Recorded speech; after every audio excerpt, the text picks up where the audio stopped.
information that I received. So in the last few days, first we had hold on. Sorry, 1 that... second. I did accidentally have everybody muted, including myself, because whoopsie. Anyway, Chris Benavides says sounds off. Thank you for noticing. All right, welcome Corion, Witch in Residence, and Kamran Pasha to discuss some new. What are we talking about? New Star Wars drama. So, starting from the top. Sorry. One of these days I'll get this show right, and it'll probably be when we're not on the road, but... All right, great. So sorry for the confusion. I'm going to repeat what I said when I was muted. So I'll repeat for the first time for everyone else, yeah. It's all good. So you'll have to hear it again. But yeah, so I wanted to start off by thanking you for having me on Writer's Brother, and for having my close friend Corian on, who has also his wonderful channel.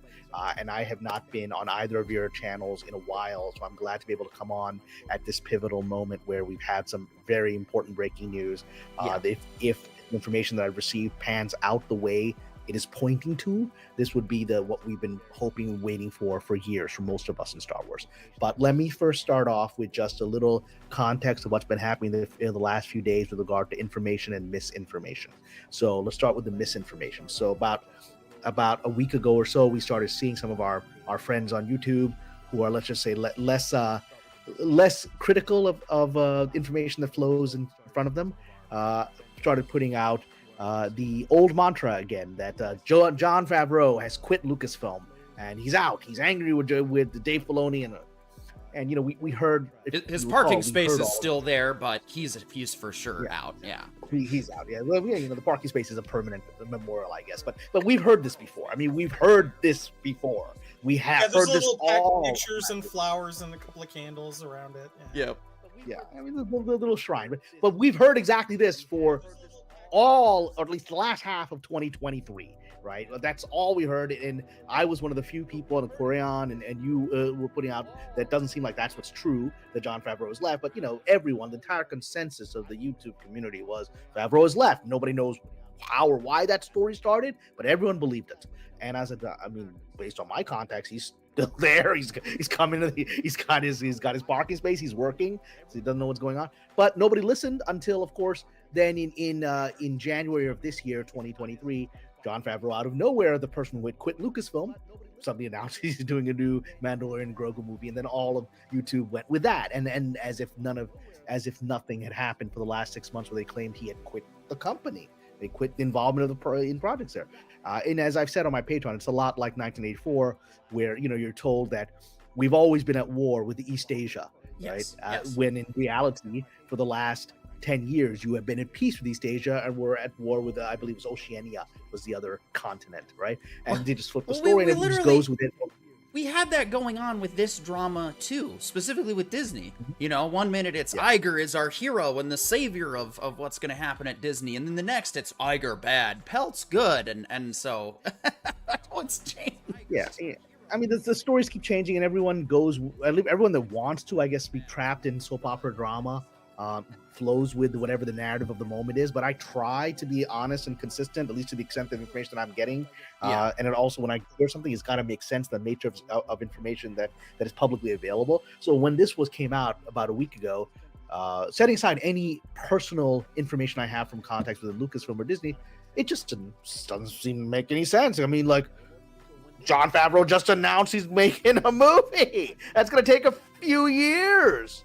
I mean, does that make any sense that he's so upset with Dave Filoni? When I've met Dave Filoni, actually, I've interviewed for a job with him that I didn't get well over 10 years ago to be, the head writer for what would become, what would become the Clone Wars at the time. And I wish I'd gotten, because I would have been working with Lucas, but it wasn't written for me. Hey, there's still a chance. There is still a chance here. You could be on New Jedi Order.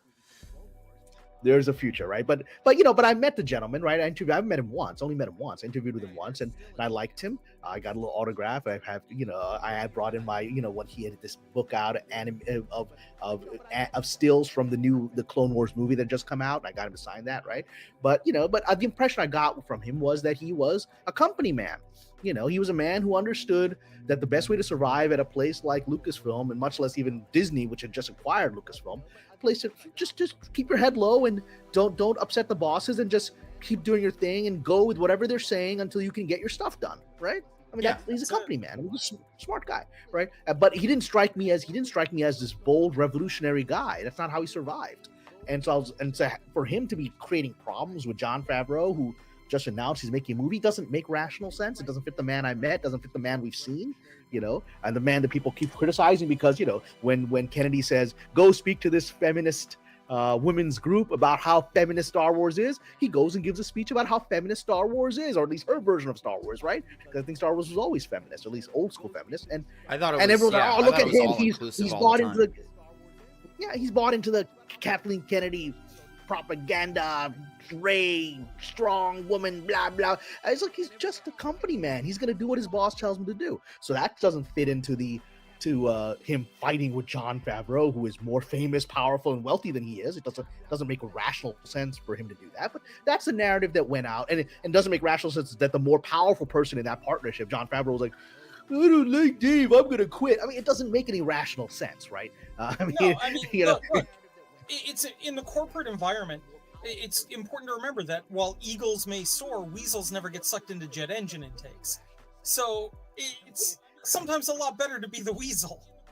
Well, that's how you survive, right? That's how you survive. And it's a man who knows the cards he holds.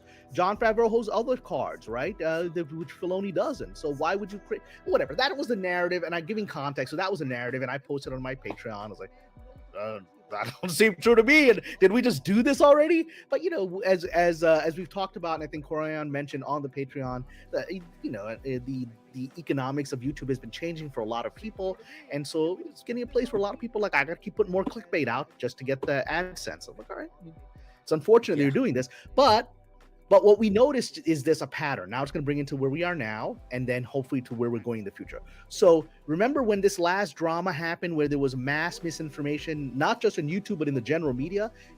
It was early January, right after New Year's, when the wonderful Charmin Obey-Chinoy, right, was out there suddenly doing interviews, major press interviews, saying that the Rey movie, what I call the quote fake Rey movie, the Rey movie is coming out any day soon, and it's going to be revolutionary feminist retelling. At last, the woman is in charge of Star Wars. Never been involved. And Marsha Lucas, not involved.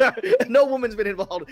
Everyone, the official narrative is Marsha Lucas saved Star Wars in the editing bay, but that never happened, right? Whatever. So the hero, Charmin Obey-Chinoy, who's made a couple of documentaries, is going to save Star Wars for women. Okay, so questionable quality. Let's be clear here. Yeah, well, I certainly didn't like those. They won Oscars, but Oscars don't just mean that you gave the popular crowd what it wanted, right? Exactly. But that's a whole other conversation. You won the winning the Oscars kind of like is basically the equivalent of figuring out the algorithm. Yeah, well, and she made 2 documentaries about her native Pakistan, which is my native Pakistan, which just made the country look like this horrible, evil, misogynist, religious fanatic place that's abusive to women, which is the narrative Hollywood wants to promote about Islam in general, Muslim countries in particular, and Pakistan especially. And so she, of course, is going to get the Oscar for that. I know brilliant Pakistani documentary filmmakers who are doing incredible work about all the good that is happening in that country, but they're not going to promote that because that doesn't serve the narrative they want. But that's another conversation. Yeah. So Miss Obey-Chinoy, stay tuned for our next Kamran special. Yes. Well, and so she's out there, proclaiming that this Rey movie is coming, and everyone, again, she's doing it in the public media, and everyone went with it, and YouTube went with it. But again, people didn't ask any questions. Like, didn't 1 month before, early December, late November, Daisy Ridley herself said that she still hasn't seen any script for this movie? So how did it go from in 30 days from no script to green light? I mean, how did that happen, right? That's not the time frame of feature filmmaking that I've experienced, right? And so, and especially because it's December, so half of that is Christmas. People take off in LA December 10th, right? And they're not working through those holidays, right? So how did it go from so basically had 2 weeks from no script to a greenlit script during the holiday season? It seems improbable to me. There's some space magic right there, right? Like getting a script. He said I figured it out. Yeah, I figured it out. What they did is they called the Lucasfilm office during the holiday season, and then they took the recording snippets that they liked and put it together as your show is green lit. And that was it. That was basically what she said is, oh, that's my proof. It's been, yeah. No. just like Favreau quitting Lucasfilm, that one kind of faded fast. So what is it that so George is possibly being brought in? What can you tell us about that? Okay. Well, so again, we're gonna get there. So let me get context of leading to the context. So the last time we had this frenzy of people with misinformation was in January, and what happened? That went on for about 1 week of madness, right? And all of YouTube was screaming, "Look, Star Wars is destroyed. Rey is coming back." Right? Went on for 1 week. Then the middle of January, a week into January, Jon Favreau, who had quit Lucasfilm 6 months before, everyone said, comes out and says, "Oh, by the way, I'm making a Mandalorian Grogu feature film. It's gonna be the next movie out of Star Wars. You haven't had a movie in Star Wars since this Rise of Palpatine thing, right?" Which nothing's changed with that.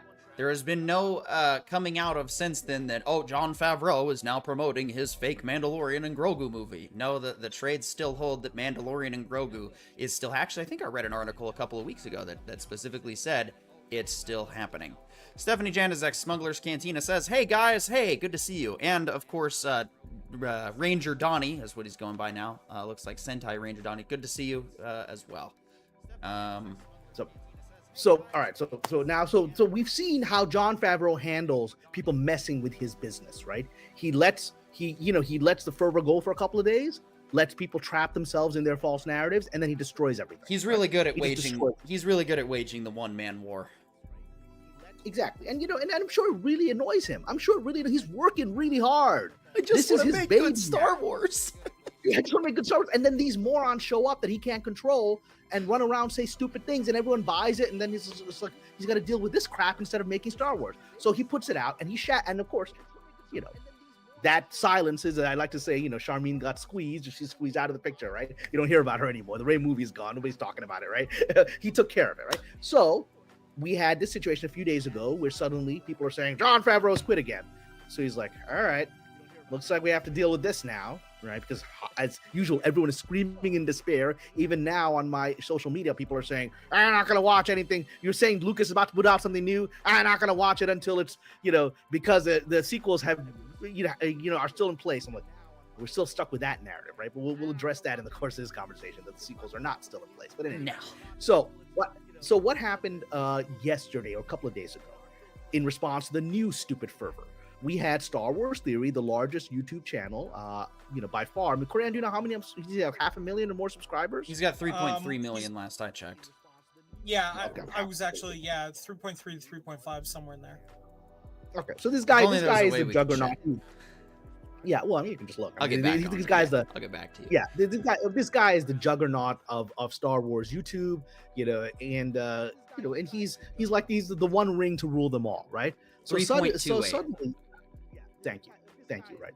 And so suddenly you had Roger Christian, right, who is on his show, on his channel, who was the set designer for A New Hope back in 1977. I believe won the Oscar for that, yes. Right? And so it was one of the Oscars that Star Wars won that year, and I believe he's the gentleman who designed the lightsaber. So this is we're talking about in-house Star Wars. We're talking about part of the legend of Star Wars. We're talking about one of Lucas's close personal friends. This ain't somebody that Lucas would be like, "Yeah, did I work with you a couple?" No, this is one of his guys. This is one of the people who hangs out at the ranch and has tea regularly, right? So he's one of the inner circle. Okay, so he came out and to even Star Wars Theory's shock, a visible shock on his face, he just started saying, "Well, George is planning to come back soon." And Star Wars Theory was like, "What? What'd you say? What do you mean George is planning to come back soon, right?" And he goes on, and then he says, "Well, what I've seen and read," interesting phrasing that he said, "what I've seen and read is that there is a new live-action Star Wars show in development that George is going to be part of."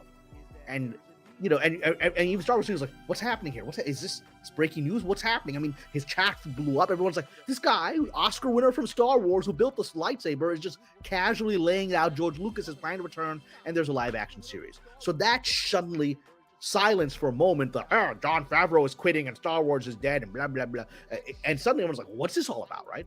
I immediately just posted on Patreon. I was like, "Wow, that's amazing. I hope that's true." I don't have any information on this, right? But I hope that is true.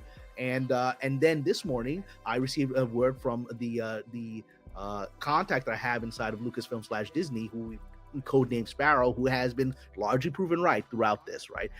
And despite many slings and arrows thrown their way and my way over the last year, they've consistently been proven right. Even the last thing, like, what have they been proven right on? Well, the last thing was Daisy Ridley in that same interview where she said, "Well, I haven't seen any scripts for this for this alleged movie I'm involved in." She said she gave the history of how she was brought onto stage when this alleged movie was announced. When she said, "I didn't know. I was meeting with Kathleen Kennedy for lunch, and I was told, by the way, we're about to do a Rey movie. Would you like to come up on stage and talk about it?" She's like, "This came out of nowhere. Nobody knew about it except apparently her inner circle." Guess who said that? Guess who said that? In March of last year, Sparrow told me, "Nobody knows about this except her inner circle." It's like a direct quote, right? Daisy didn't know until the last minute. So I put that out there in March when everyone was saying that we're liars and we put it out there. And now Daisy confirmed it at the end of the year, saying, "Yeah, I didn't know. Nobody knew. Only the inner circle knew," which also brings to question those that claim that they knew about the Rey movie before. Clearly got it from Kathleen Kennedy's inner circle. So that lays to question their allegiances and their sources. But that's another conversation. But so whatever. So this comes out, and then this morning I get this word from Sparrow, which I didn't. Maybe some part of me thought I'd get something, but I wasn't expecting it. And then it came in, and it was an incredibly detailed report that I put on my Patreon. For those who are not members of Patreon, please come join, subscribe. It'll be worth the $5, because they were putting this stuff out, when it happens, and in a lot more details, a lot of commentary going on that's bringing more analysis to it. So, all right. So before I give the full details of the specific project that Sparrow reveals that George Lucas is apparently spearheading, right? Confirming what Roger Christian told Star Wars Theory, let me first give the context of the power dynamic, because we have this claim that Jon Favreau is leaving or is quitting yet again. Yes. And so fifth time's the charm. Yet again at the height of his victory. He's middle of making a movie, but he's got to quit because he doesn't know how to manage Dave Filoni. Yeah. These employees. Yeah, every time you say that Sparrow's left you a message, I just imagine this like carrier sparrow coming to your door with a little note and just like rapping on the door. I don't know. I mean, it's a lot like that. It's almost like Sparrow not rapping, like a bird rapping on my window. Wake up, wake up, wake up. Because literally I just woken up and I had this message saying Sparrow has information, and then we got into it, right? And so I was like, whoa, okay. So all right, so yeah, so the context of that is the dynamics of Jon Favreau and Dave Filoni to settle this now once and for all, at least for the moment, until this narrative pops up again when these guys need money, right? Is that John is essentially, in all practical terms, intending to play the head of the studio. I don't know that he's ever going to have that title. I don't think he wants that title. But for all practical terms, his intention is to be the big boss of the studio. And people say, well, how can that be possible? He doesn't formally work for Lucasfilm because, like all writers and directors like myself, he has a loan-out corporation through which he does his taxes. And so he ends up being a contractor who works through the loan-out corporation, right? It's sort of like the gentleman who's currently running Warner Brothers, right? Right. Who's actually a filmmaker. I'm sure he's not being paid as an employee of Warner Brothers, but paid through his corporation, but whatever. But with that said, what role would he play? The role would be essentially the practical head of Lucasfilm. And if people say, well, how that's not possible unless you're an employee. We just had the last 10 years at Warner Brothers Television, where who was in charge of Warner Brothers Television?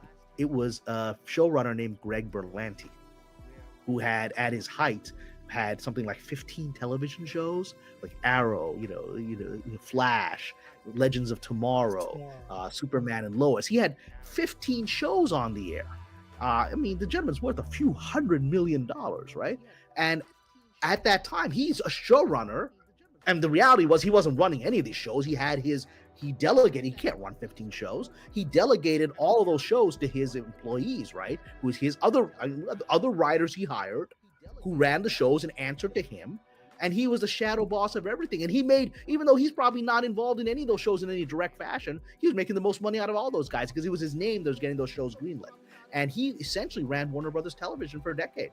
He wasn't an executive at Warner Brothers. He wasn't an employee of Warner Brothers. He was working for his production company. And yet, if he wanted something done at Warner Brothers, the entire system gave him what he wanted. So we just went through 10 years of Greg Berlanti being the actual head of Warner Brothers Television. So people are like, well, that can't be done. Jon Favreau can't be the head of Lucasfilm without officially taking the title of president. No, that's not how the world works in this world. Maybe that's how the world works at Xerox. It's not how the world works here in Hollywood, right? It's not how the power structure works. So Favreau would take that role. Unlikely, I think, that he will actually ever take the title. I don't think he wants it. Gives him more flexibility to do other stuff. Like if he wants to make another movie that's outside of Lucasfilm, he can do that. If he's bound to a contract, it's going to be hard to do that. Unlike, but strangely, Kathleen Kennedy, who's supposedly the president of Lucasfilm, is off producing Twisters. Yeah. How's she doing that? I don't know. It's not a Disney thing. Victoria Alonso was fired for producing a movie outside of Marvel, but so it's whatever. So it makes you wonder, what's Kathleen Kennedy suddenly got a lot of free time on her hands to produce a movie outside the company? Okay, all right. But so Favreau would be taking over the practical head, and there may be somebody else named as the official president whenever Kathleen Kennedy is officially out, right? But regardless, he's the boss. So he's gonna create the strategy, overarching plan for Lucasfilm, for Star Wars.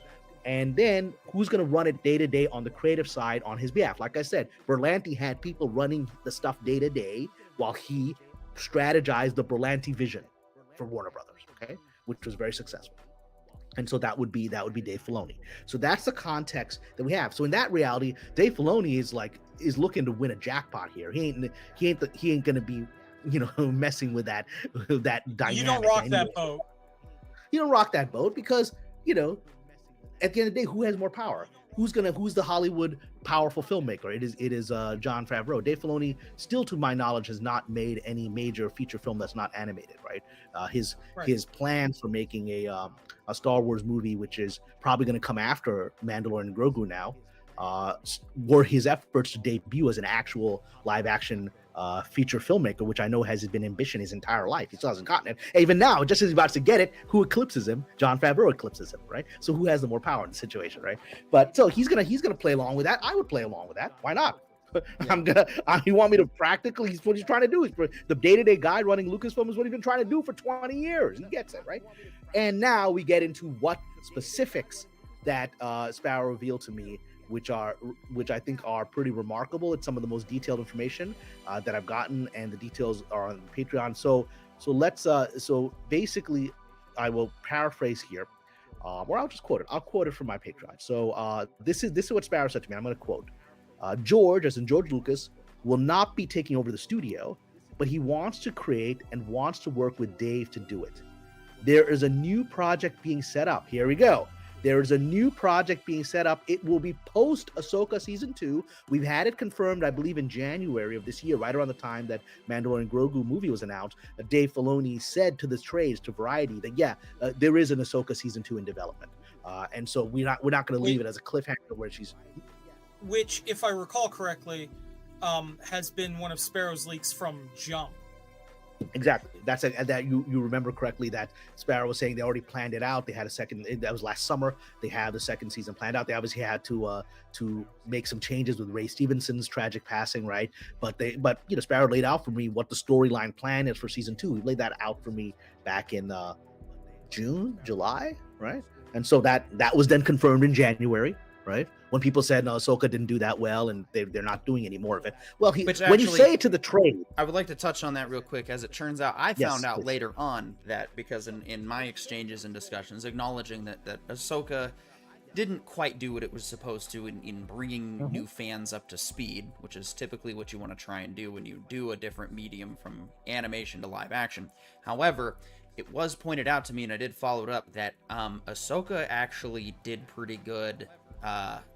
The numbers started to trickle up in the long run. That fans did eventually come around to it. It just wasn't necessarily popular right when it came out. So that was some fascinating information to. Well, and it makes sense because I did think it was a good show. Again, Star Wars nowadays, I liked it, I didn't like it, whatever. I liked it. I enjoyed it. I had that's what we do on this show. Yeah, everyone's allowed to love it or hate it. Just we expect you to explain why. Yeah, and I enjoyed the show very much. I'm looking forward to the second season. Same. So getting back to that, we now know there's a second season that's confirmed, and so this project is being set up for post Ahsoka second season, which makes sense because Ahsoka second season, at least the many, my understanding is the scripts, at least original version of the scripts, have been written by last summer. They're going to have to be adjusted with Ray Stevenson passing, whatever. But the storyline is already set. So that's a show that's on a train that's moving. This thing that George Lucas is apparently doing is behind that on the tracks. So of course it's going to have to wait to come out after Ahsoka season 2 because that's on its movement, right? So let's go into it. So there's a new project being set up. It will be post Ahsoka season 2 and will focus on a new Jedi Order. Here we go, on a new Jedi Order starting at the temple we saw being created in The Mandalorian. If you recall that we saw some images of this temple with Luke Skywalker is there, and some eagle-eyed viewer said, that doesn't look like the temple that we saw in The Last Jedi, right? That doesn't look like it. Doesn't look like the same planet. Doesn't look like the same structure. So structure kind of looks similar, but no, it wasn't the same. And it wasn't the same planet, as far as we could tell from the physical environment of it, right? You know, that was more of an open plain desert environment, rocky as I recall, whereas this is a lush green planet they're on. So it's not exactly. So that was the Jedi Temple in Last Jedi, but this is the Jedi Temple in. Oh wait, but sorry, they're going to go with that. Were you talking about the backstory in the Kennedy fan fiction timeline? I think that was actually on an unimagined green screen plane that they didn't really think of a plan to actually do with. Because I remember it being dark, couldn't see anything, and I remember thinking, cool, I can't wait to have this explained, and then it's just, they kind of really didn't they never really actually explained what happened. They just kind of said, Luke had a bad dream, and then Kylo turned to the dark side. The end. Well, that was the worst script ever written. I mean, I say that objectively as a professional in this industry. I mean, it's the worst movie ever made and the worst script ever written. And I want to take a quick second. So, first of all, Cameron, I would like to really just quickly say how much respect I just suddenly gained for you saying that openly, because there was a time in that where you're at when it's like everybody fake praises everybody because you don't know who's connected to who and you don't want your job, and so of course it's like, well, The Last Jedi, it's just a creative kind of. So thank you for giving your honest opinion on that story and not being afraid to call out bad art, which while art is mostly subjective, and certainly, as you just said, we can all have our opinions on Ahsoka and Star Wars and whatnot, at the same time there is a such thing as quality and standards, and The Last Jedi just kind of subverted expectations to the point where it subverted its own plot. But thank you for being honest about that and not being afraid to just say it. No, I've always been honest about this. I've never been afraid of the consequences of this, and others have. But Corian, you were going to say. Well, I was going to say, what would be? I have 100th episode of my show coming up at some point soon. Yeah. Perhaps you and I should get together and break down why The Last Jedi is the worst script ever written. Yo, that could be a lot of fun. Yeah, it could be. I'm also going to crash that party. We can do that. I mean, it's like opening up an old wound, but okay. But hopefully by that time, so much has been healed. Yeah, like I get that it's like opening up a can of worms and finding that there is in fact another can of worms underneath it. But I think it could be fascinating, at least from a writing perspective, of now that there's been some time, opening the black box and figuring out why this crashed, right? Yeah. No, I'd be happy to do. Do you know the date of when your 100th video is going to be? It's supposed to be in 2 weeks, but we can kind of fudge those numbers a little bit if you've. All right. Well, just to let you know, and I'm going to. People know about my personal travel schedule. I'll say it here. I'm actually planning a trip to Malaysia. Next Friday for about 10 days. So from May 4th through May 3rd, end of May 3rd till the 13th or so, I will be out of the country. I can still potentially do it. It'll just be a very different time frame. So we'll figure it out. And I've never been to Malaysia. I'm excited about doing that. Star Wars Day is upon us. I didn't plan anything yet. Anyway, you're going to enjoy the hell out of that, my friend. I expect so. And the word is. Well, number one, Malaysia, it's a country I'm actually looking at buying property in. There's a reason I'm going there. My sister first put me up to it a few years ago as a place she might want to retire to, and I hadn't thought about it much. Then I looked into it, and it's stunningly beautiful country. Yep. former British colony, so everyone speaks English, right? And it is a Muslim country, but it's a relaxed Muslim like myself, very Sufi, mystical, very relaxed country. Very large Christian and Buddhist, minorities there, all very safe and happy, and the food is said to be absolutely incredible. That's what I consistently hear, that it has some of the most incredible food on the planet because it has a mixing of Indian, Thai, Singaporean, Chinese, and Islamic foods. And all of these things are such an incredible cuisine place. So I'm looking forward to it. Yeah, honestly, for me, it was the people. They're some of the loveliest people I've ever met. Yes. Have you been to Malaysia? We'll talk about it offline if you have been. Yeah. All right. Yeah. We're gonna talk. We'll talk later. Back now We'll to talk later. No, the new Jedi back Order. to ourselves. Back to new Jedi Order. Yeah. Indian. Maybe they'll film some in Malaysia because it's beautiful jungles. So but, all right. So we will. Well, I just wanted to check. So real quick. I still got more to tell. Okay. Yes. And so I'll cue you up real quick because I did start a poll out there asking, "Are you excited for George Lucas to come back to Star Wars?" We usually do 3 answers. I actually did make this a serious poll, so this is legit feedback from fans. Disney, if one of your interns is watching. So we have 44% say yes, new Jedi Order hype. And this is after 9 votes in 30 minutes. We have 56% say yes, but something else. So far, though, nobody has said they are not excited for Lucas to come back. So it sounds like bringing Lucas back is a good idea. Yeah, I mean, bringing Lucas back, I think the vast majority of people will be happy with it. I mean, I've got a few friends on Patreon who are so jaded and unhappy with what happened to Star Wars that they feel that won't be enough. And that's their fair opinion. God bless them. I think majority of people will be happy with it. So let me at least give more information on this new Jedi Order series as I've been given. So we'll see if, because right now I'm just giving, it's just a title. Let me give the details and see if that also affects how people perceive whether this is what they want Lucas working on. I wanted to say that George and Dave are specifically working on it together, meaning they're probably already working on the storylines, treatment, concept. They're working on it together, right now. And so that's a return of master and acolyte, or master and apprentice there. And so here we go. More information. Quote, the point of view currently is planned to be a student who will discover a secret long forgotten by the Order. So this is, the point of view is going to be, it looks like a new character who is going to be a Jedi student at the academy there, and has discovered something that's hidden, which will probably lead to the drama and the conflict of the show. Some dark secret related. But it will be that, and maybe it'll bring back some dark forces that were long thought to have been lost or trapped or whatever. I mean, who knows? I'm just speculating there, but it's some secret, right? All I'm saying is if I see Revan's mask, I think that would just, because that's what I was hoping TLJ was going to do, was tie in the KOTOR. But anyway. Yeah, but that was not the purpose of TLJ. The purpose of TLJ was to destroy Star Wars. It was not to find anything there. That was its actual intentional purpose. But we'll talk about it on the 100th. Talk about that, yeah. I'm down. Yeah. Corion's channel. All right, so now here's pivotal thing on who's going to be on the show. So we've now established the POV is going to be a student, so a new character, okay?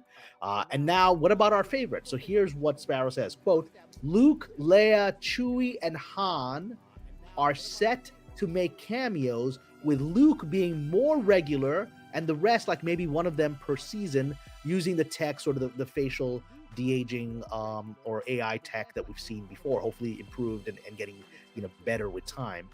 So what does that mean for Carrie? I mean, I'm assuming since the mention is Leia, so I'm assuming that they will have to cast someone to be the voice of Carrie Fisher, and then I think they already have the permission from her estate, her family. Yeah, likeness. I think that's they do. But I want to touch on that though real quick, because that was actually one of the things that I found. To me, that kind of feels, even with permission, it kind of comes off as a sort of digital necromancy. And I always found it, I kind of found it weird when they did it to Peter Cushing in Rogue One. That was one of the reasons I actually disliked that film. So, but but that said, I'm personally in favor of recasting the big three, but I think there is one scenario where I think it would be perfectly tasteful and appropriate to use the AI stuff and it would blend in perfectly. And that's when they're doing the hologram transmissions.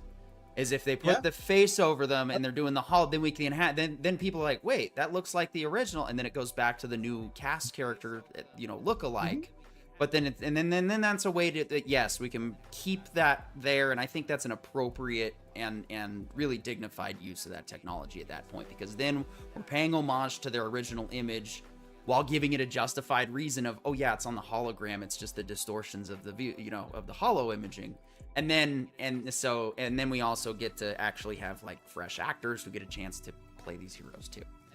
So well, the last time Leia, the very last appearance of Leia in live action was in Rogue One, right at the end, and it was actually played by Carrie's daughter. Yeah.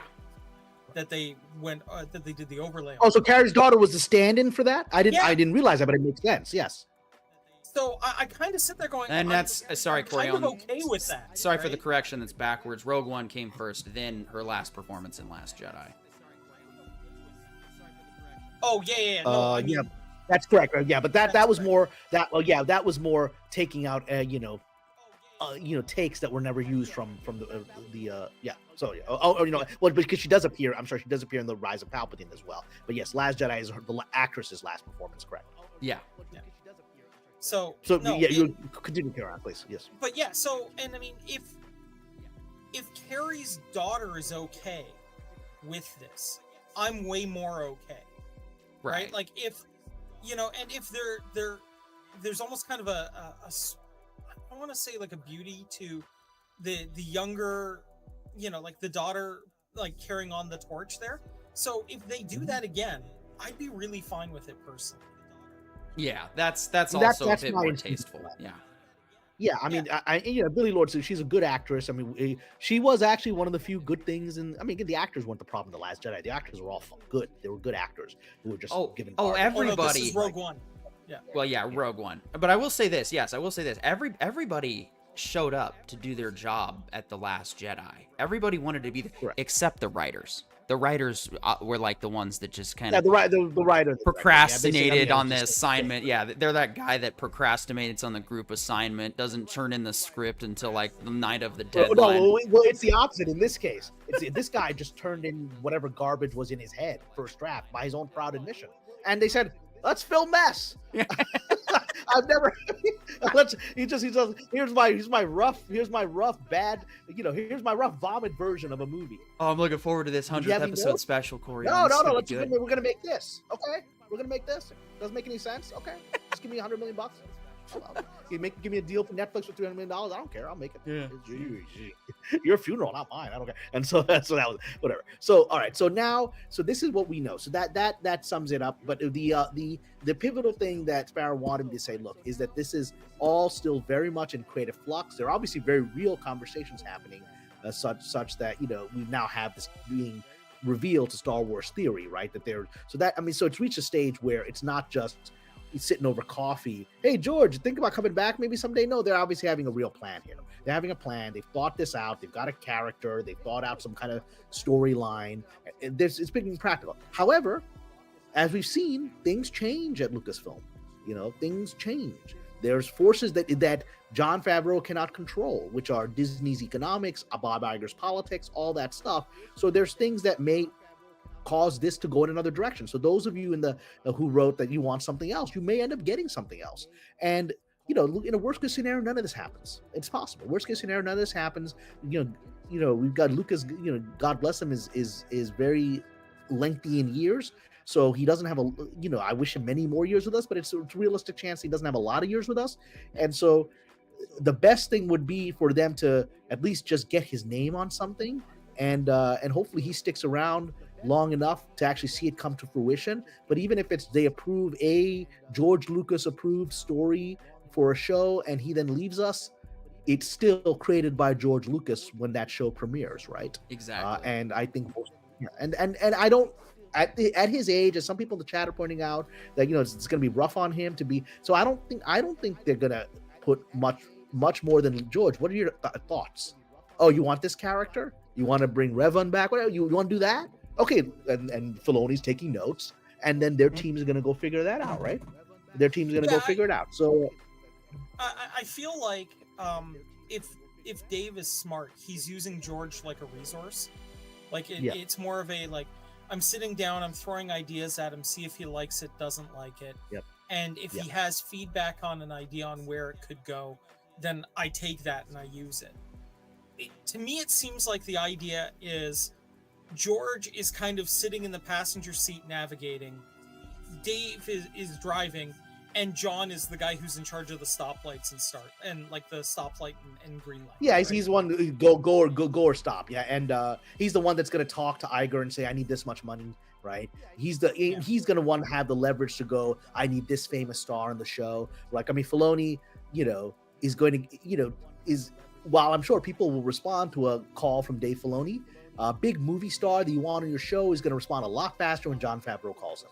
Right, and Favreau probably has that person's phone number on his personal phone. So that's the role that you play at that higher level, which is kind of the role that Kathleen Kennedy was supposed to play. I'm Kathleen Kennedy. I'm going to bring in all these people because of my, 30, 40 year, legacy of making, or at least having my name on great movies.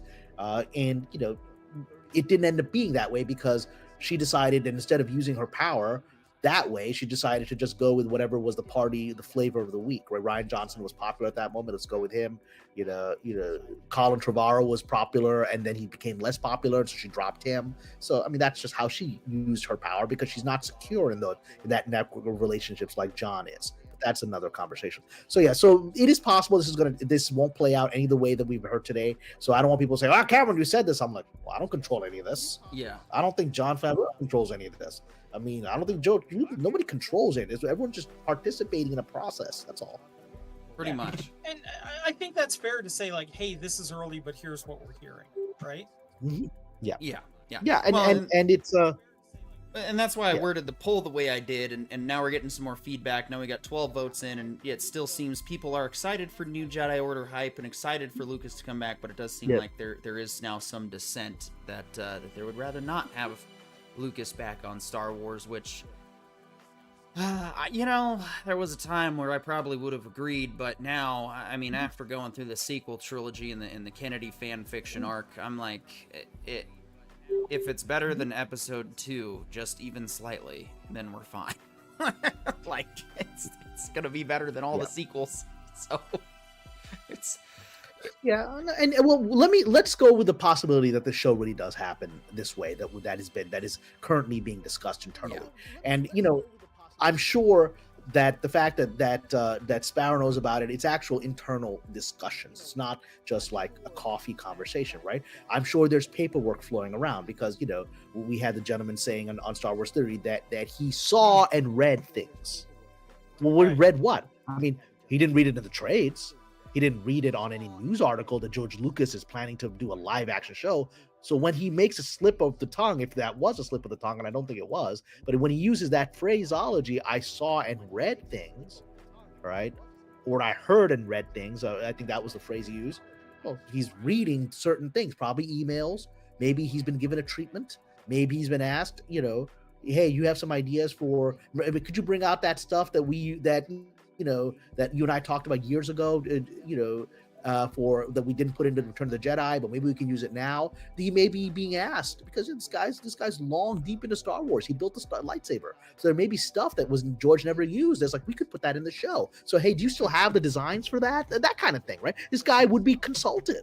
Absolutely. I mean, he's not just a rando, and so this is a clear conversation that's happening. Documents are being passed back and forth. So that's a real thing.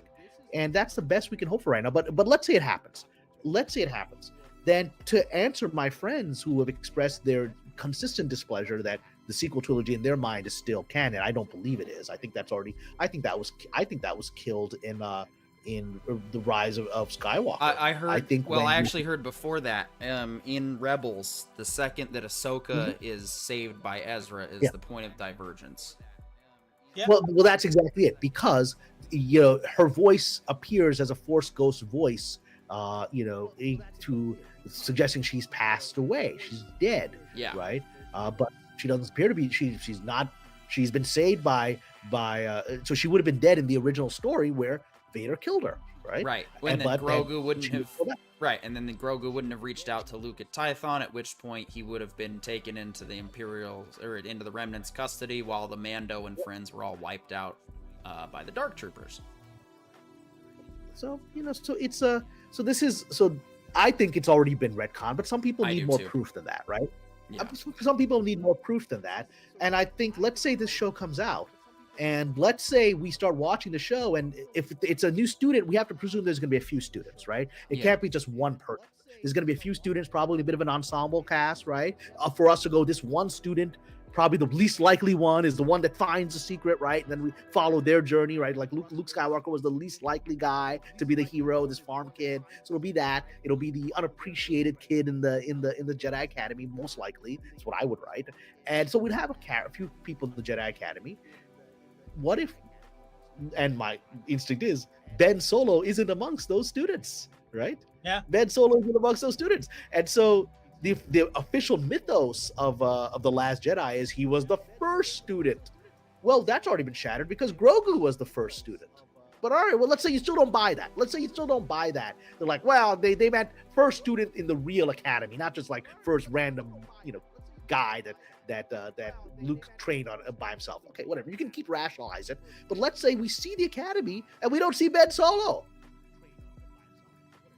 Yeah. And even if Ben Solo is introduced into the show and he's like the fifth guy that's brought in, well, they've already changed the story. Well, and then even if they bring the character in and he's like, well, he's not the first guy. Right. It's done. Right. So, It's and not then the same timeline. let's go back to Ahsoka season 1. What happened to Force sensitive Jason Syndulla? He just kind of, what was he? Did he join the Knights of Ren, or did he put up a fight against them, or we just now have another famous Force sensitive who's now we don't what happens to him? But you're actually following the mythology that was laid out, and a lot of people aren't following the threads have all diverged. And I think honestly that's really what they should just do at this point, is just go back to the original EU canon, combine it with the new characters that Filoni created, and that's we'll just get Heir to the Empire going and do that, and that'll be the new proper proper canon going forward. Yep. Well, I mean, I think this leads to some interesting possibilities, right? Because presumably Luke isn't going to be in every episode, which means they're going to have some other teachers as well. So we may wind up with like teachers that have serious PTSD from Order 66. We might have very unlikely individuals coming back to teach and train these younger people. Yeah. And where that takes us could be an interesting road as well, right? Now, since these shows are in early development, and like I said, there seems to be some excitement for a new Jedi Order hype, but then there seems to be people that would like to see something else. And I would just throw out there, as far as the something else is concerned, if you want to do a TV series, my nomination is Star Wars Dark Forces, the Jedi, or the Kyle Katarn series. Because which already exists as a game, and you could literally just and okay, so that's a game story that already exists and is huge within the Star Wars fan base, especially on the gaming side. What's popular right now? Fallout. What is Fallout? Fallout so far, well, I'm not a fan of the Fallout series. I haven't played any of the games yet. I'm going to now because of this show. The show is incredible. Nice. I'm only 2 episodes deep, and I'm like, wow, this is amazing. Okay, that's not the only one. Some people are happy with The Last of Us and how that came out. So maybe putting live action Kyle Katarn is the way to go. Just an idea. I want to say that very clear. We don't know that it's going to for sure be the new Jedi Order yet. It sounds like we're kind of still in that early pre-production. Okay, let's get the idea and the story going. And so that's why they're leaking some of this, is to just because this is the new way to test the waters, is you leak it to the big channels like Star Wars Theory and one day this channel. And then we'll, of course, just talk about, and that's what we're doing right now, is we're giving the feedback and getting everybody's opinion out there. And so thank you guys for participating in the polls. And, a couple of people are not happy so far. We'll continue to leave it up for now. But that's fine. And that's fun. And that's the feedback that they need, right? That's the feedback that they need. Because what if the feedback over the next few days that because they're having people watch your channel and other channels and theory and everything else, and that's why I think they triggered it when they started seeing YouTubers going off the deep end again with Favreau's quit. They're like, let's trigger this now, because this is going to derail John's work again. So let's trigger this. So of course, then they're going to watch if as it appears that they react to YouTuber controversy and try to control it, they're going to want to see if it's successful. So they're watching these channels, they're watching our channel, and they'll take into account this poll and other polls that others are going to do as this information continues to spread. So they're going to then analyze it. Will that be the final creative judgment? No, but Favreau, as the big picture person, has to go. If everyone says, I really don't want a new Jedi Academy or new Jedi Order thing, or everyone says, like some people in the chat are saying, I really just want the show to be about Luke, and I want other characters to be side characters. Fine, that's just information they have to think, because they are, they're trying to make the fans happy, which the previous regime couldn't care less. The previous regime was like, you're going to swallow whatever garbage we give you. That's not this regime. They're aware. I mean, Crayon, if you remember this, we talked about this. Remember when Book of Boba Fett came out? There was feedback that we were getting that there were stories being spread on YouTube, which I believe to be true. The people were shocked. The people in the Favreau camp were kind of shocked that people didn't really like Book of Boba Fett, right? And that they felt like, oh, maybe we did drop the ball. I mean, do you think Kennedy ever thought for 1 second that maybe we did drop the ball after The Last Jedi? Not for 1 second did that occur to her. She said, well, these people are morons. They can't appreciate a gourmet dinner when it's given to them, right? They're just low garbage. It is no way to treat your fan base. It right? really look, isn't. Well, I mean, and I'm going to put this out there. Like, Please. That attitude is completely wrong from a couple of different perspectives. And I'm just going to give you the most basic one. Let's say that, and I'm not trying to compare Star Wars to McDonald's, but let's say, even if you were like a McDonald's chef, right? Your food is not destined to be, gourmet 5-star. You're not going to have restaurant reviewers coming in. You're still going to produce a good experience for the customer, because if you produce a good experience, they'll come back. Even if they don't necessarily want to do the 5-star dining, they'll still come back because they still remember a good experience. And that's why it's even more important when you have like a higher quality cuisine to produce an even better experience. Because the goal should always be, regardless of the tier of entertainment or the tier of whatever industry you're in, to produce the best you can at your tier. Yeah. I have, and I can confirm, I have had those actual experiences where I have gone to a McDonald's and I have had my expectations exceeded, and I have gone back there and given them praise and ordered from them, because I'm like, yeah, it's still McDonald's, but when you actually put the effort into what you're doing, it can and will make a difference, whether it's McDonald's, whether it's gourmet, and that's why it's like, the hype for Force Awakens was real. Absolutely. I remember going to the theater opening night and seeing a sight that I think had only been experienced in 1977. It was posters everywhere. Every single theater at this one had Force Awakens playing, and everybody was dressed up. It was like we were going to enter a new golden age of Star Wars. Yeah. And we could have. And that's what sucks about all of this, is this was so unnecessary. You had one of the easiest IPs to manage, and all you could have just done fan service for 3 movies of Han, Luke, and Leia being Han, Luke, and Leia. And we would have eaten it up. And yes, you would have had the dissenters like, it's just nostalgia porno. Nostalgia seems to just be the standard for human existence anyway, so it's kind of a ridiculous thing to point out. But it's like, that's what's really sad about all of it in the end, is as a Star Wars fan and just a fan of anything in general, they had it and they didn't need to do anything. They could have just taken, and they didn't need to get rid of the expanded universe. The royalties they could have paid out you would have made those back in subsequent movies. If you thought Force Awakens was a huge opening night, imagine sticking the landing with Force Awakens and then sticking it with the follow-on movies, and how many more billions of dollars you would have gotten in on top of. Okay, this is the money that comes after the fan love, mind you. Well, and now we finally, by the way, something I have been saying, I believe you have been saying, Korean has definitely been saying for years now, that it doesn't look like these sequels made back the money that Disney needed, right? And I tried to have an MBA. I tried to explain the time value of money and alternative investment theory and all that stuff that, you know, just you put $5 billion into Star Wars, they were like, well, the sequels made this many billions. I was like, how much of that actually came into Lucasfilm's coffers? Only a small percentage of that, right? Yeah. And even if you tie in the toys and everything else, and you know, it comes out to this number. And that even if that number were to come out to 5 billion exactly, or even 6 billion, that would still not be correct, because you would have to see, well, what if they'd invested it in just bonds?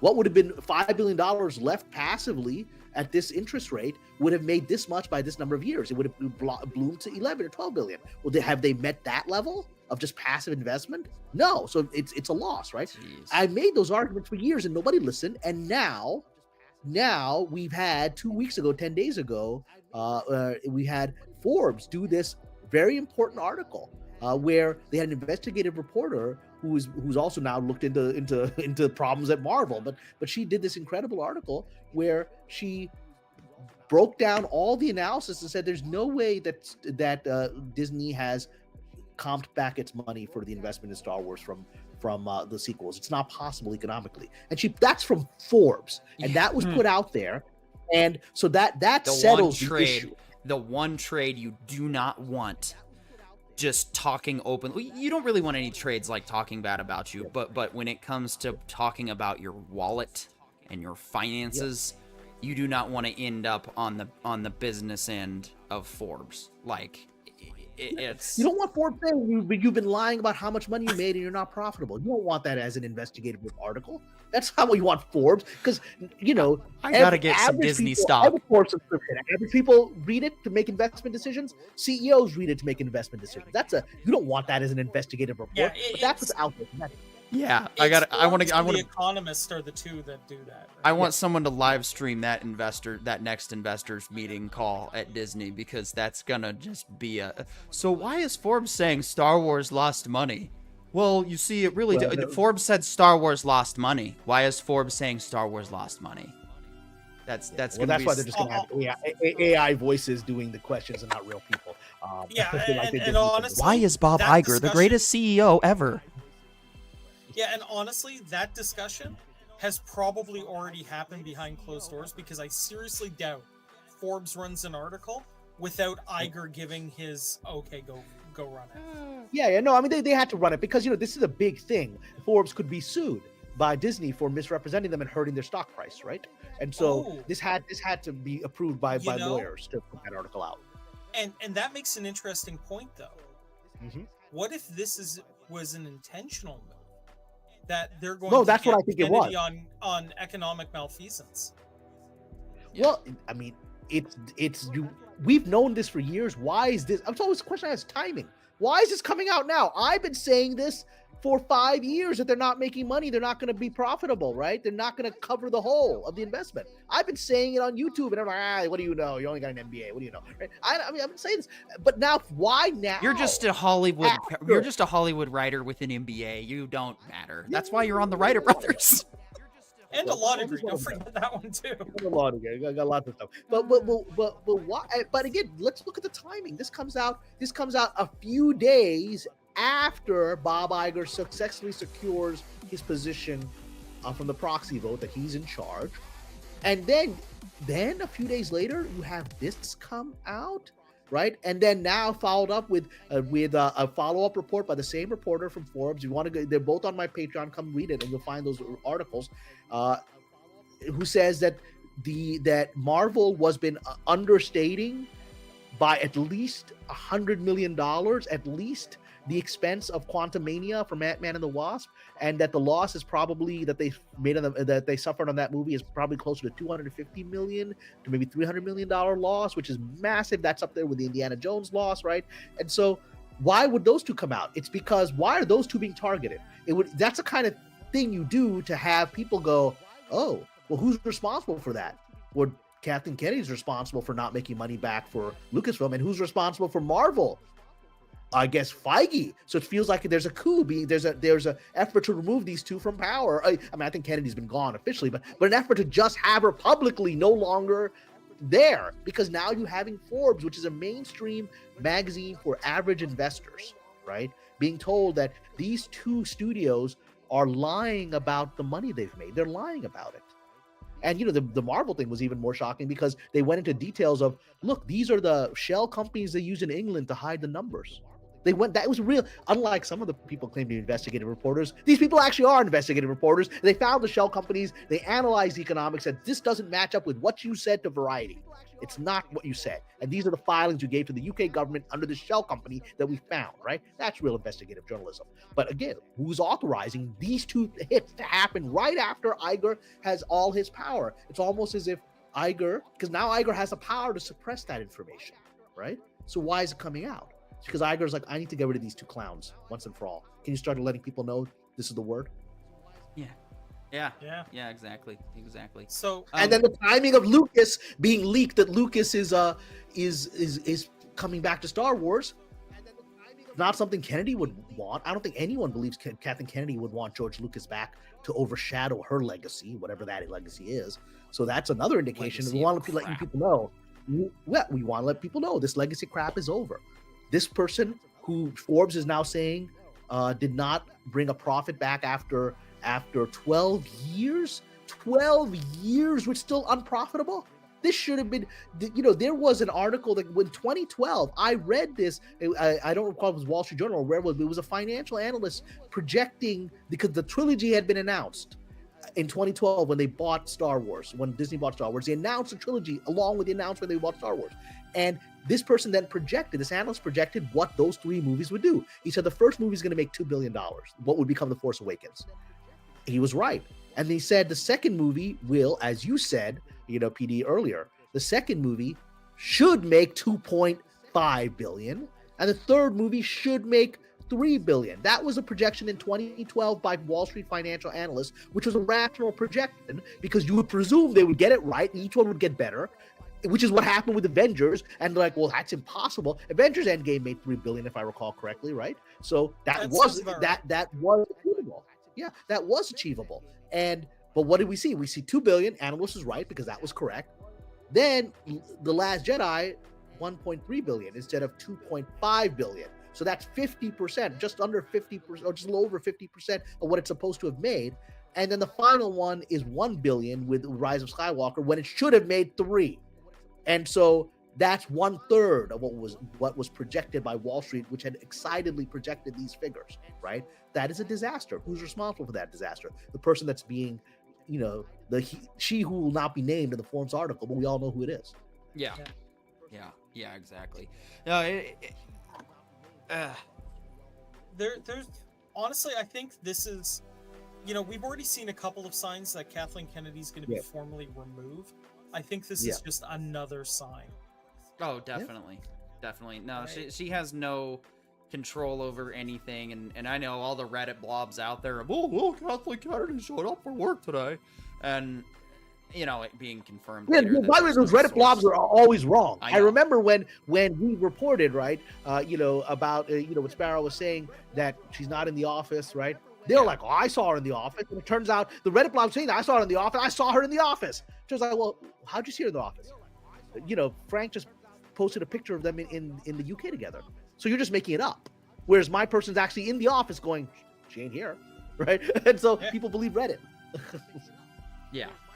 I did want to say here, sorry, Sentai Ranger Donnie said, I'm honestly happy about George Lucas's return to the Star Wars universe. I don't blame those, not even Overlord DVD, who are done with the franchise because of, to what I said earlier, that's basically how I feel. Like, I get it. Am I hyped?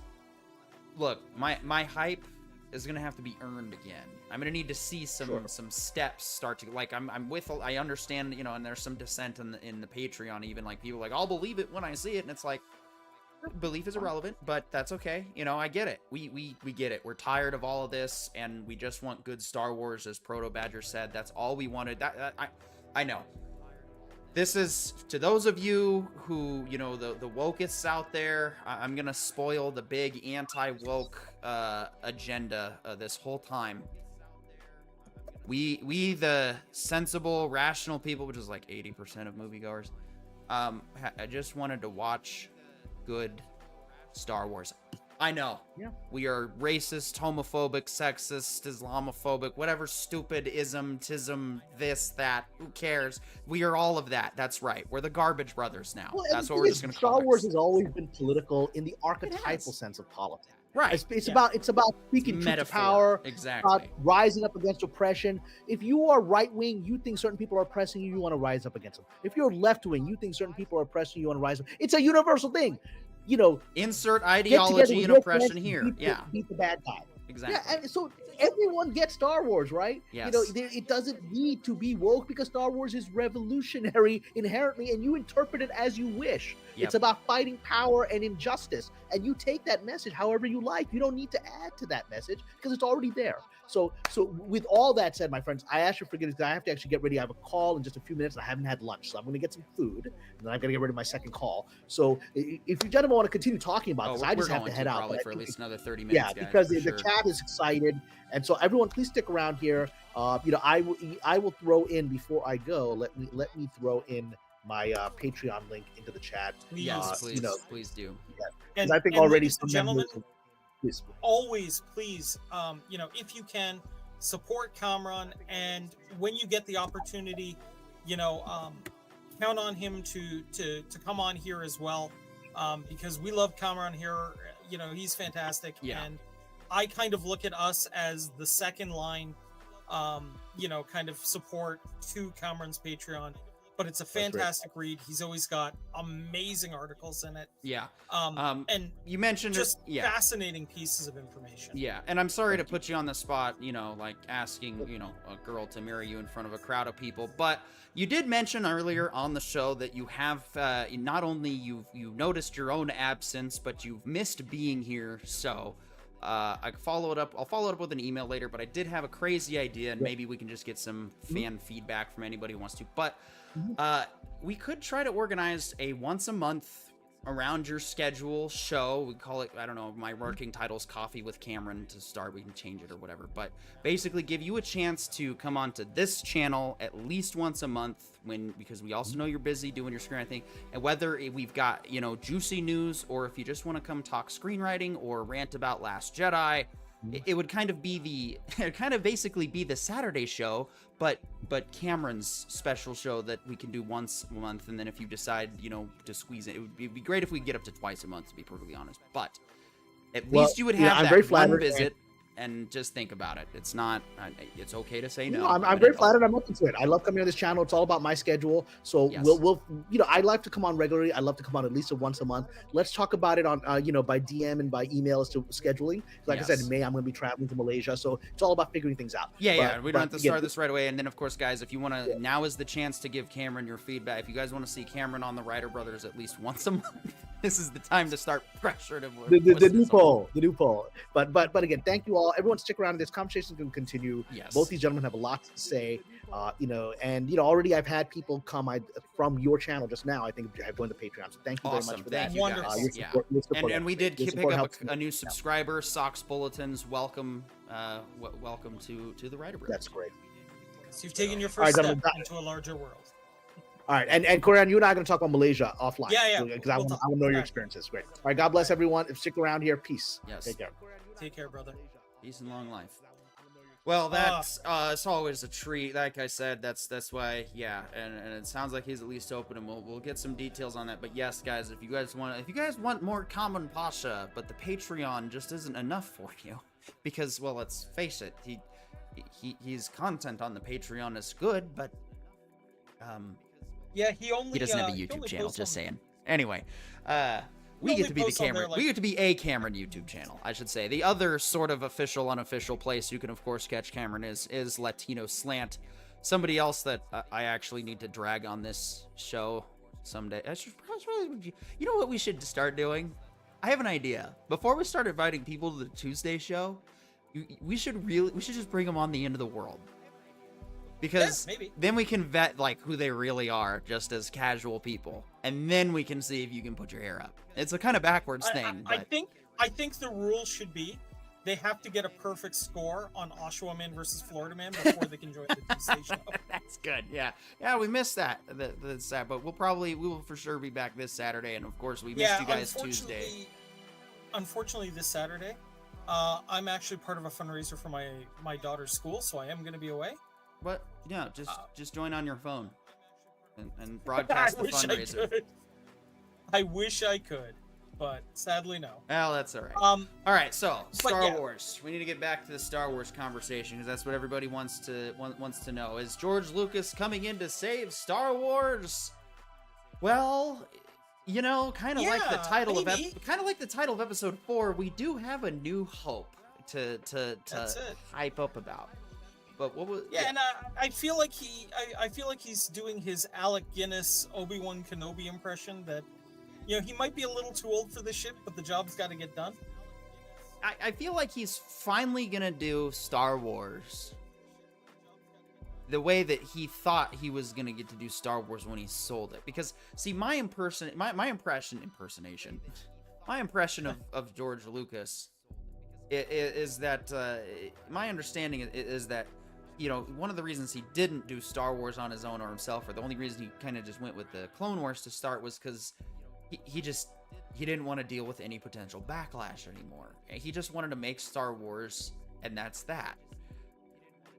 Well, now, I guess, you know, as much as the last 10 years have been terrible for Star Wars, maybe it's the inspiration Lucas needed to really just want to come and save his baby. Maybe we all needed to see Star Wars get this bad to see how much good again? So that we could actually appreciate, you know, in retrospect, because I do appreciate the sequels for this one aspect. They are good in that they made me appreciate the sequel trilogy all the better. They made me realize. Now, that said, the sequel trilogy still has its problems. By Episode 3, they were basically walking around green screens and blue screens, and that's just not that great. But they have new technology now. The Mandalorian sets, for example.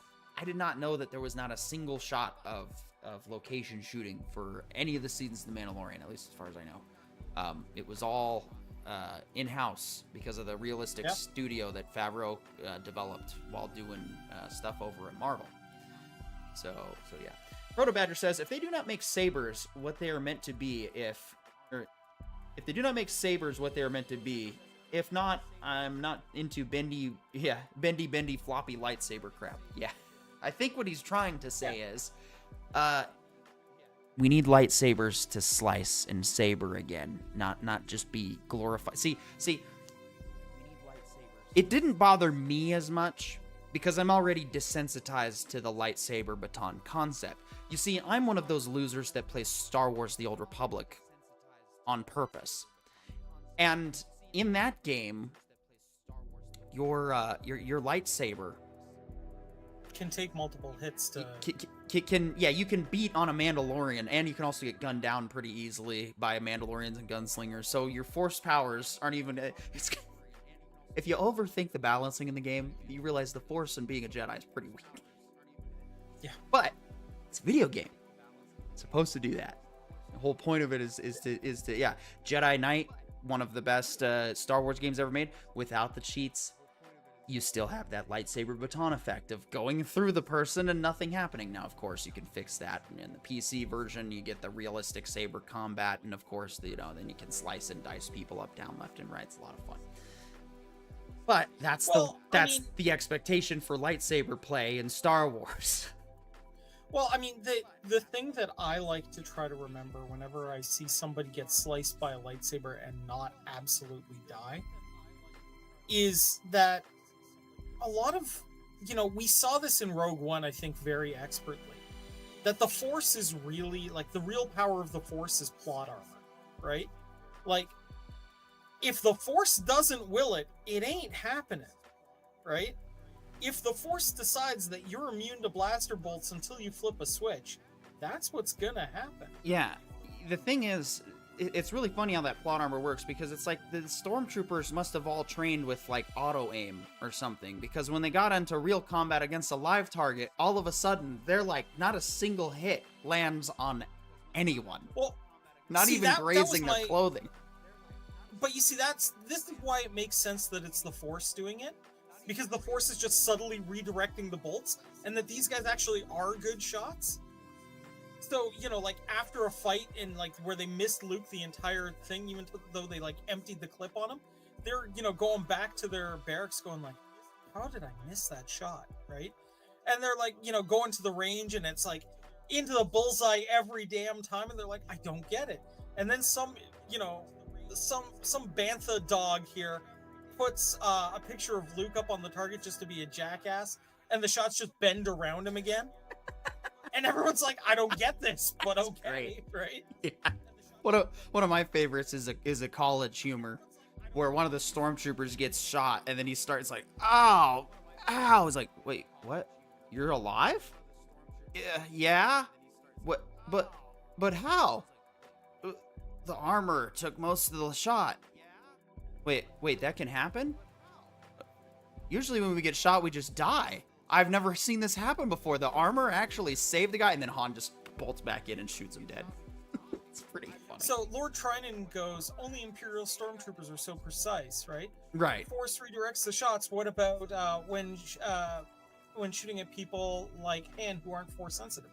As they said in lore, everybody in the far, far away galaxy has, is connected to the Force.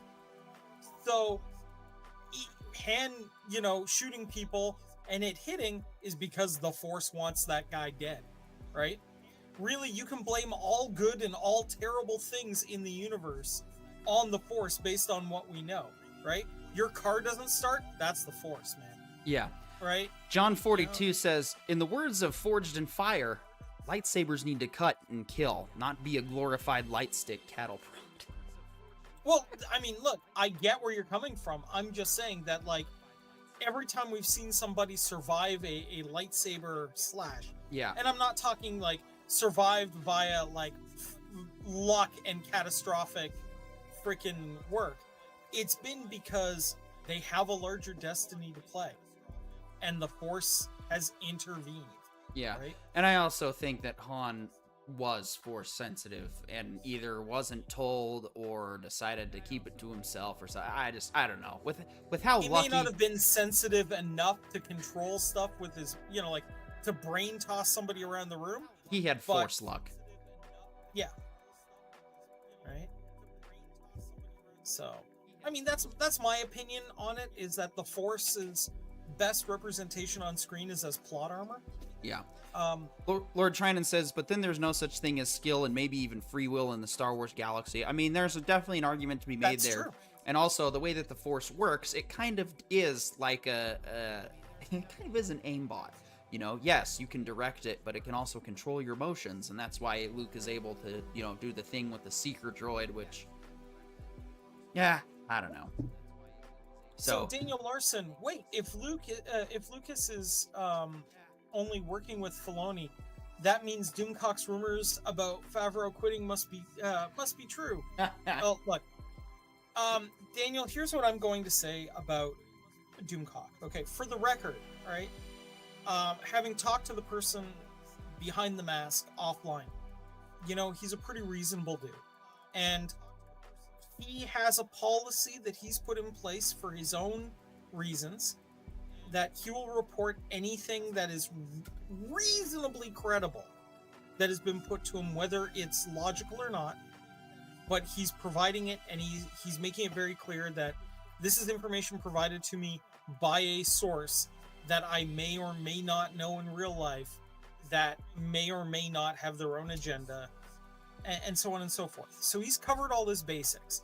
or his basis. I don't blame Doomcock for reporting whatever rumor he's going to report. What I'm saying, though, is like with all rumors, take it with a grain of salt, okay? Don't believe anything until, the check is actually in your hands. And I guess the other piece about it is, the source that Cameron has is this Sparrow individual has been right more often than most sources, I think, on the internet can claim. I think so far he's only been wrong on one or two things, and both of those things he was actually able to explain why he was wrong about them. Which we followed up on. Right, and he followed up on them too, explaining why he was wrong. That's not something that you normally see from sources on other channels. Yeah. Right? That's not something you normally see from a source from anywhere. Them saying, yeah, here's why this didn't happen, right? Here's why this got shredded, because so-and-so changed their mind last minute. This was the plan, and then the plan changed. And hey, it turns out that the one major flub that I think he's made this entire time, which was the Ken-80 Viking funeral Star Wars celebration, got confirmed this year by Daisy Ridley that it had changed last minute. So, is that really wrong, or is that he was reporting the information he got as he got it, right? So, in that mind, that's where I'm at. As for Overlord DVD, look, he has his own sources. I absolutely respect the work he does. He's just in a situation where he's decided to report anything vaguely credible. Well, and sometimes they're not right. Not even a situation. That's what he's decided to put out there on his channel. And you know what? Sitting here, the way you articulated and in recognizing that, it's like it's not really a whole lot different from what we do. It's just we prefer to have our, we're more particular, and we're more scrutinizing. Because our primary brand is honest quality human content. His primary brand is supervillain that wants to take over the world.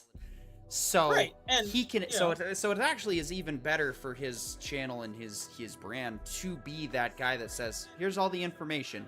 Take it, analyze it. You people are smart. Figure it out for yourselves." I kind of have to agree with that just makes sense. That's how we keep the discussions going, whether it's right or wrong. Do I think sometimes he gets carried away with narrative? I think everybody at one point, when they get enough of a following, gets carried away with narrative and influence. I've even done it on this tiny channel a couple of times, and I'm like, I gotta be better than that. So, but that's just, and like you said, yeah, we've gotten information wrong because we thought the Acolyte would never see the light of day.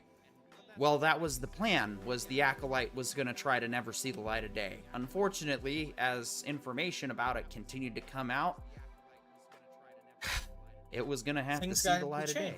But we came out and did the Wrong Brothers special for that. That was a lot of fun. Anyway. Yeah.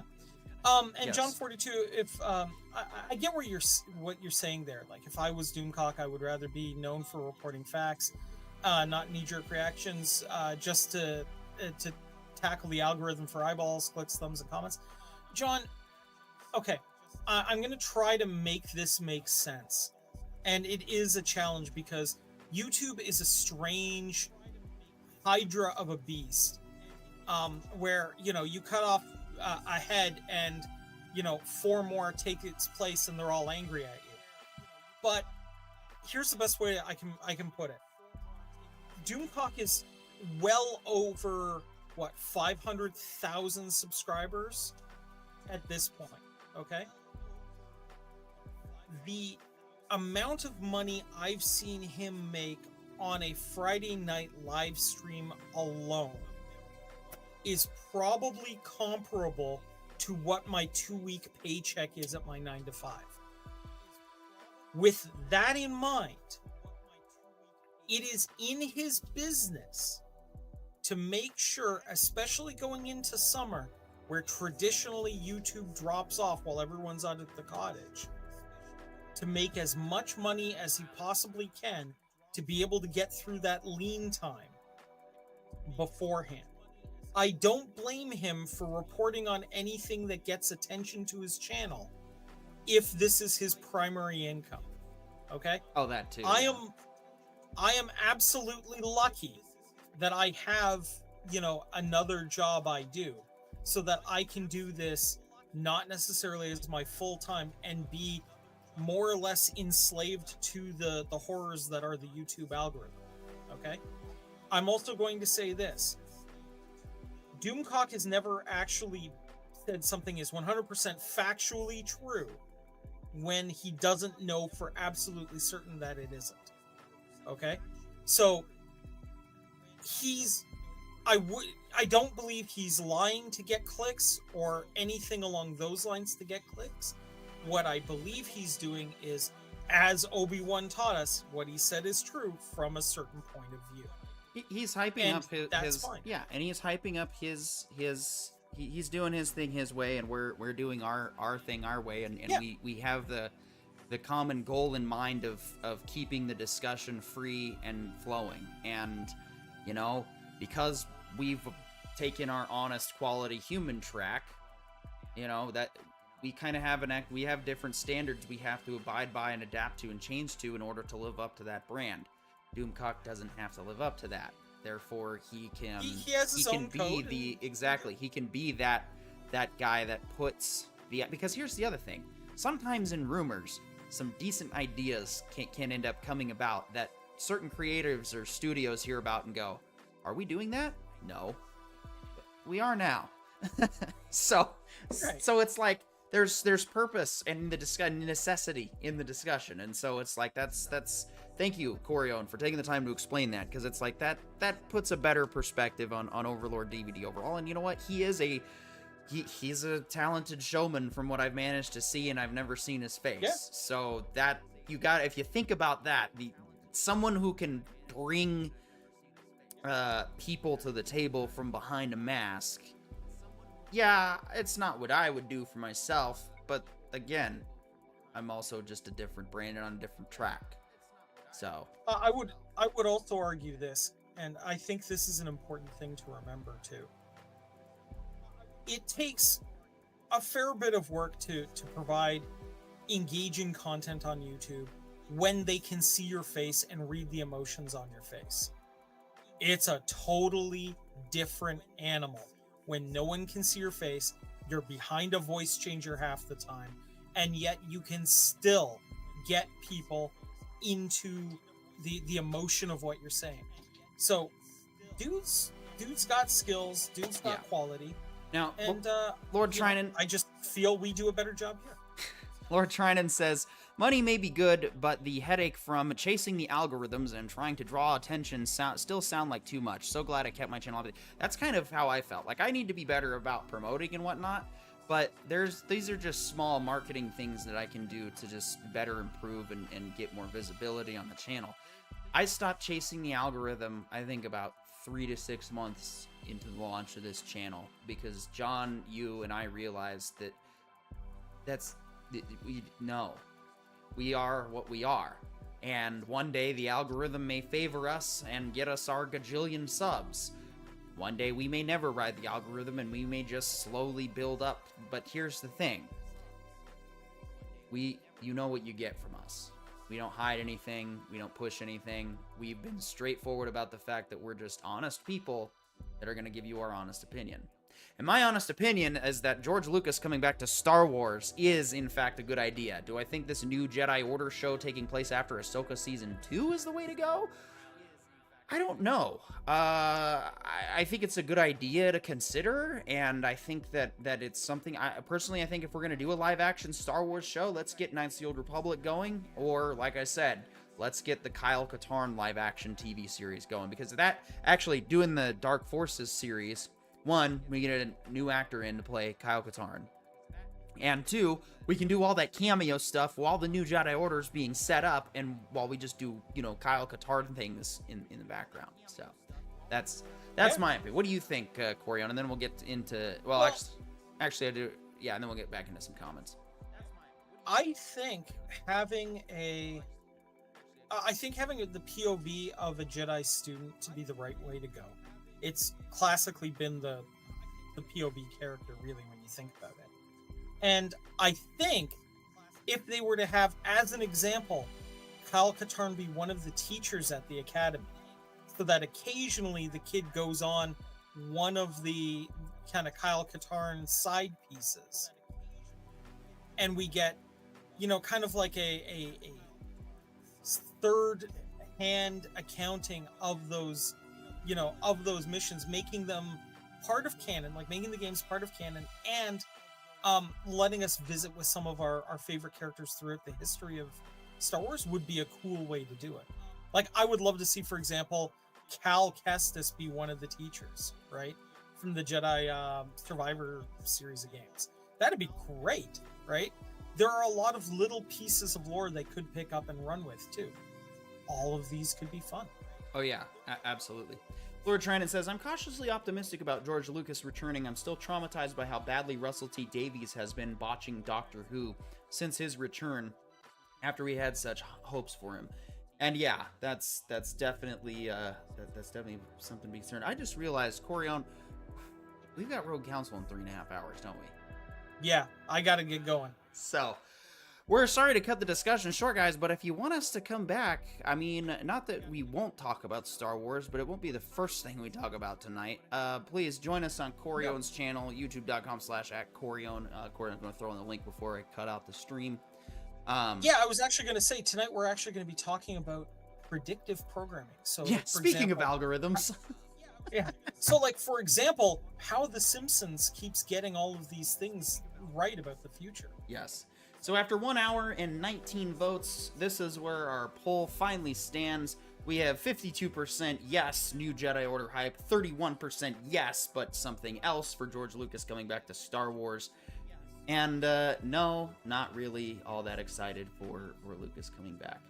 Sox Bulletin said, hello, I'm a new subscriber. I just wanted to say I hope that Lucas is coming back. Hey, this is the place to give your feedback because we have heard that we don't know who specifically, probably just an intern, but Disney apparently does watch YouTube channels, and they do watch our feedback. They've started to realize that if they want raw data, this is going to be better than polling all the people that just have nice things to say on the streets of Hollywood because, well, they're all saying nice things because they want to get a job. At least that's probably how it's coming off. I've just heard Hollywood's a fake place for fake people, and that's not us. I mean, don't get me wrong. I would love to get a job at Lucasfilm, Disney, spy. Just saying, just putting it out there. Now, if you guys want real good Star Wars story, give me a development of a Star Wars video game project, and I'll have all the Star Wars fans back before the first film. No, seriously, I'll do it. Yeah. All right. I know I have no experience or anything to go off of, but yeah, at this point, after everything that's happened, what does it matter? Anyway, guys, please join us for Rogue Council on Corion's channel. Thank you for joining the discussion. Like I said, we're going to try and get Kamran on here at least once a month, whether it's news like this or just stuff going on in Kamran's world. It's really cool to have an actual, not just any Hollywood writer, but an honest, quality Hollywood writer. Such as Kamran. And so thank you guys for tuning in, and yeah, please like, share, subscribe, get the word out there. And I'm P. York, the Writer Brothers. That's Corion. We'll see you in about 3.5 hours over on his channel. Good night.